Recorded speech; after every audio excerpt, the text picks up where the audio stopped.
Hello everyone, my name is Barber. I'm a strength coach at Core, and today we're going to talk about the bench press. The great thing about incorporating the bench press into your workout program is that it is an upper body strength and power exercise for your chest and triceps. With beginners, the bench press can improve both strength and power as a result of hypertrophy and neural adaptations. This improvement in strength can result in an increase in power.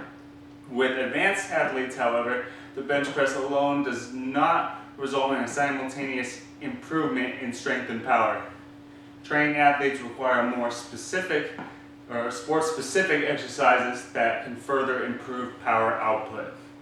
So training with a specific load and velocity results in a velocity-specific increase in muscle activation.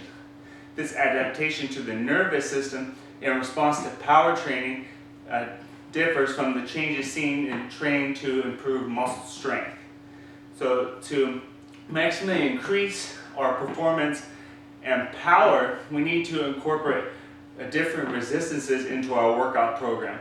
So the athlete can experience, so the nervous system can experience different training stimuluses. Okay? So the bench press. Okay, so we're going to start from the feet up. Okay, so depending on the sport, or just depending on how you like to position, how you can get into a certain position, that's where your feet are going to be placed. Some people, they like to have their feet way out here. Some people like to be right here. It's to whatever position you can get into, where you can keep a stable position where nothing can move you. So people sometimes have their feet way back here. So it's got look way back here, or they can have their feet right here. It's whatever you can get into the position where you can squeeze your glutes and keep a stable position. Okay, so we have our feet on the ground. Some people, you can get your toes on the ground, just whatever feels comfortable. Everybody's different. There's not one position that everybody can do. Okay, so now we have our butt on the pad. Okay, so with our lower back, depending on how you're feeling, if we're an athlete that maybe has lower back pain, we can work on pushing our lower back down on the pad so we don't have any space in between our back. This can help protect by activating our core, so protect our back from any injuries. But if this still hurts, maybe the bench press is not an exercise that would be beneficial for the athlete. Maybe they can do just an upright hammer press, so it's the same thing, chest press, but you're sitting upright, you're not really having much of an arch. Okay, so when we're back in this position, okay, our feet are in our position, we're squeezing our glutes, having a little arch in our back or pushing it down to the ground. Okay, so our lower half of our body is nice and stable. Okay, so with our upper half, okay, so we want our shoulders and upper back on the pad. So how we're doing this, so we're grabbing the bar. So first of all, before we even lift the bar up, we're squeezing our shoulder blades together. Okay, so we're squeezing, we're keeping that nice stable position, keeping our chest expanded out, and we're grabbing the bar. Depending on your sport, if you're in a sport that involves pushing, like football, rugby, lacrosse, any of those sports, you may want to have your hands a little bit closer than usual, because let's just take football for example. Okay, are we pushing somebody out here? No, we're pushing somebody more right here. We're keeping that nice, keeping our arms inside of our shoulders. That's where we're getting the most force.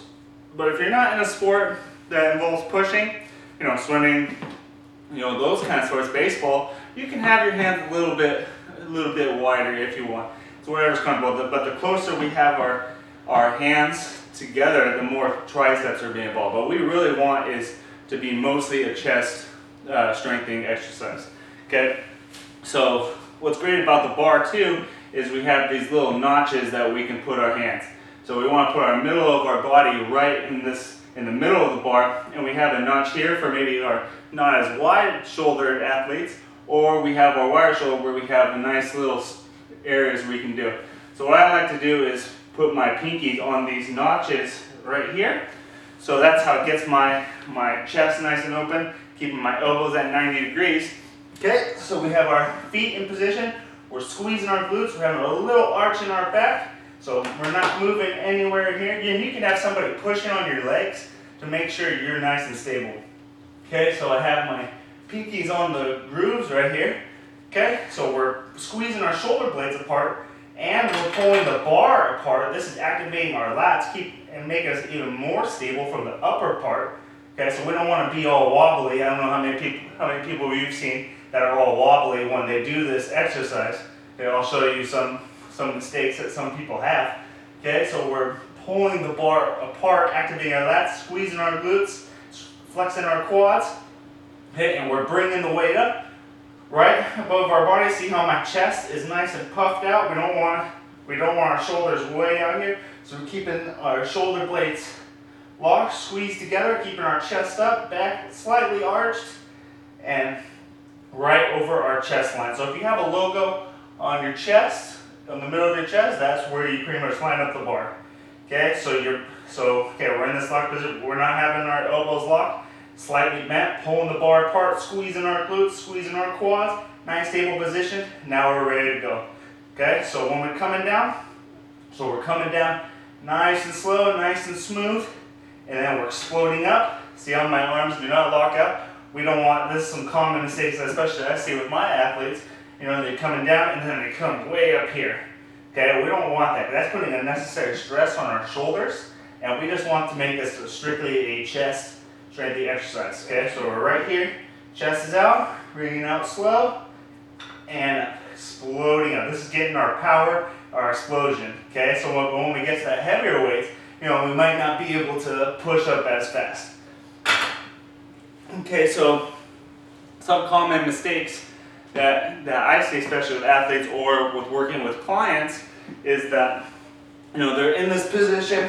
Okay, maybe they're not pushing up enough with one side. So I'm coming down, see how one side's dragging, and I'm pushing up and see how it's not even. Okay, so we want to make sure that we're coming up even.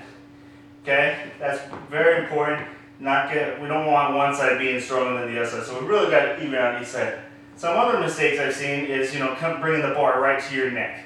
Okay, this is placing a lot of stress. I can feel this stress on my shoulders. Not good, not a good position to be in. Or, you know, bringing the bar way down here, you know, we're kind of losing that chest strengthening that we're working on, and it's just putting more stress that we don't need on our shoulders. Okay, or especially if you watch the NFL Combine or you watch football players, you know, they're coming down, they're popping it off their chest. You know, that's not doing it. We don't want momentum helping us up. Okay, so we're coming down nice and slow. Okay, right to the middle of our chest and exploding up. Okay, so with that, so we talked about, you know, training our advanced athletes with more sport-specific exercise. So what we're doing now with our swimmers and our water polo players is, you know, you're doing a set of 6.